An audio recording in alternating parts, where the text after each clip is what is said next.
Hello kapatid, good morning. It's almost 10:40. Andito pa ako ngayon sa Pangasinan, Labrador. Andito pa ako sa lugar ng aking asawa. May konting business po sila ito sa Fernandez Poultry. So ngayon, mag-ikot-ikot po ako ngayon. Ito yung mga manok nila. Nakikita mo po yung mga manok nila yan.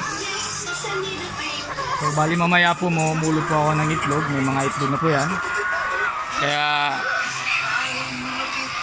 ito na po ang hanap buhay ko ngayon.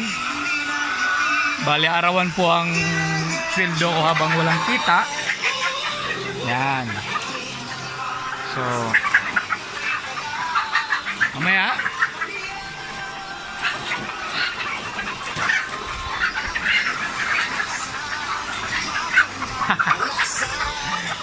habang yung mag-ina ko ay nag-aalaga sa aking little warrior, ako naman ay dito tutulong muna sa mga pag-pick up ng mga itlog. Kaya mamaya magtitimbang pa rin ako ng itlog. May mga itlog pa dun sa labas, dun sa may lalagyan nila. Kaya bye bye.